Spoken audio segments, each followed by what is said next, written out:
Chief guest and Deputy CM Vijay Kumar Sinha during 3rd International Conference on Public Policy and Management at CIMP Auditorium, Patna. Namaskar, you are watching Amrit News from Patna.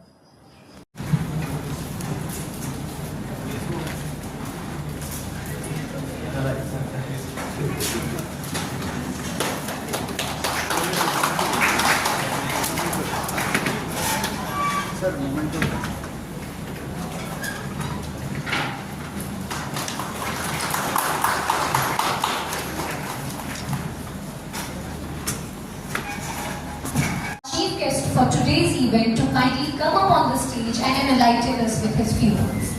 Thank you.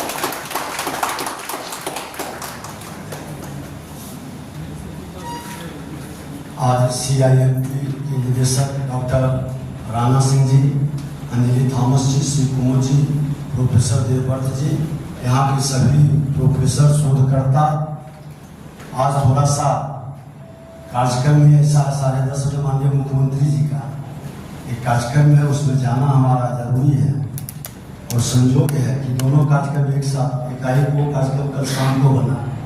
तो मैं क्षमा चाहते हुए सबसे पहले तो मैं Georgia take university से आए सुदीप प्रतिनिधिमंडल का बिहार की से ऐतिहासिक धरती पर हार्दिक अभिनंदन स्वागत करता हूँ।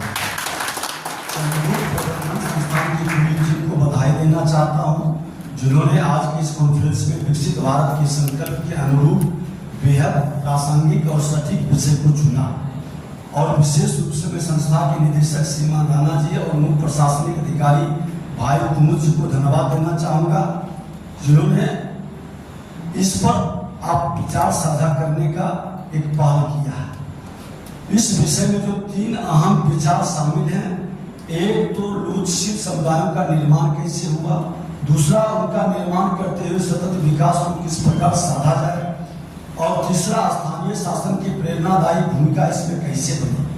ये तीनों हमारे राज्य और देश की नहीं बल्कि आज पूरी दुनिया की मांग और जरूरत है। वसुधैव कुटुंबकम की धारणा को भी तभी साधा जा सकता है जब हम आंतरिक रूप से पुरुष हों। ऐसा आज भारत के साथ दुनिया भर के देश भी मान रहे हैं। कोई समाज या समुदाय लोकशील कब कहा जा सकता है जब उसमें जोखिम सहने की क्षमता भी हो, जोखिम उठाने का सामर्थ्य भी हो और हमारे यशस्वी प्रधानमंत्री नरेंद्र मोदी जी के नेतृत्व में हमारा देश बीते 1 दशक से इस दिशा में लगातार आगे बढ़ रही है। आज कल्याणकारी योजनाएं केवल हमारी जनसंख्या को आच्छादित करने के लिए नहीं बन रही है बल्कि वह सशक्तिकरण के माध्यम के रूप में चलाई जा रही है।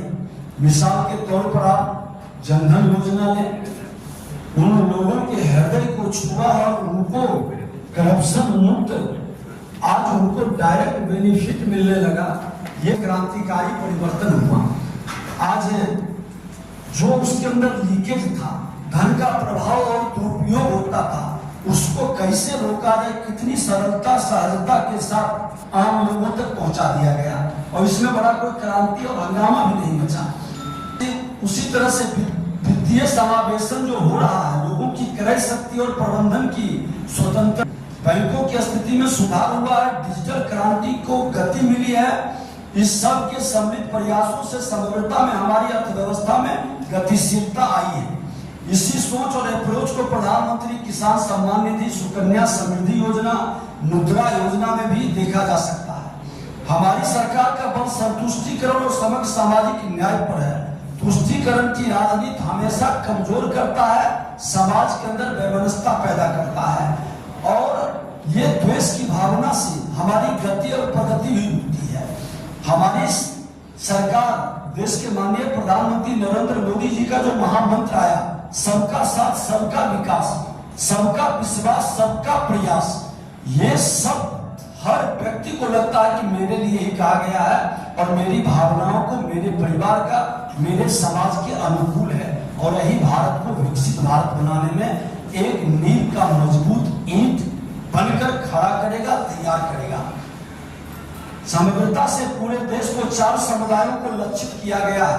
आज देश के प्रधानमंत्री जी ने कहा कि हम संकीर्णता से बाहर निकले और अपने समग्र विचार को किसानों के लिए, जहां 76% आबादी एग्रीकल्चर पर आधारित है, 93% लोग लघु सीमांत किसान हैं, तो किसान, महिला, युवा और गरीब, ये 4 जाति पर फोकस करने का सरकार की करीब सारी कल्याणकारी योजनाएं आज इसी ज्ञान के सम्मान को लक्षित करके बन रही है।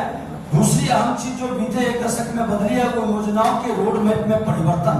पहले जहां ऊपर से योजनाएं बना दी जाती थी, बाकी महकमा उसे लागू करने का माध्यम होता था। आज योजनाओं में स्टिचुलेशन आए हैं, वह सशक्तिकरण का माध्यम बने। इसके लिए क्षेत्रगत विशेषता और विशिष्टता के अनुकूल मिले इनपुट के आधार पर योजनाओं का खाका बनाया गया। योजनाओं के निर्माण से लेकर कार्यान्वित करने तक जन भागीदारी पर जोर दिया जा रहा है। हमारी पंचायत और नगर पालिका आज केवल नाम की नहीं, सतही संस्था बन गई है। जितनी संख्या थी उससे कई गुना बढ़ा। महिलाओं को उसमें आरक्षण 50% मिलकर के उसकी आधी आबादी की भागीदारी और हमारी डबल इंजन के सरकार के दोहरे प्रयास का नतीजा है प्रधानमंत्री मुख्यमंत्री जी का कि 2014 से पहले पंचायतों के लिए वित्त आयोग का अनुदान जहां 70,000 करोड़ था, आज 2 लाख करोड़ से अधिक हम दे रहे हैं। हमारा ग्रामीण क्षेत्र डेवलप कर रहा है, एग्रीकल्चर का क्षेत्र, एग्रीकल्चर पर आधारित कल्चर का क्षेत्र, सारे क्षेत्र की ओर हम बढ़ रहे हैं और हमारे युवाओं के मन के अंदर अपनी परंपरागत और विरासत के साथ विकास के संकल्प को भी साकार कर रहा है। मेरी तो इच्छा थी आप लोगों की बात को सुनते, हम भी अपना ज्ञानवर्धन करते, लेकिन क्षमा चाहते हुए क्योंकि जिम्मेवारी है और वहां जाना जरूरी है, इसलिए पुनः हृदय से आप सबका अभिनंदन स्वागत करते हुए और आप सबको नमन करते हुए कि आपकी ये सोच, इस तरह के वातावरण हमारे बिहार को, हमारे देश को विकसित भारत, विकसित बिहार में अहम भूमिका निभाएगा। बहुत बहुत धन्यवाद। बिना कोई प्रवृत्ति के हम निकल जाते हैं। धन्यवाद। Thanks for watching. Ranjan Kumar, Amrit Nidhi News, Patna, Bihar. Jai Hind, Jai Bharat, Vande Mataram.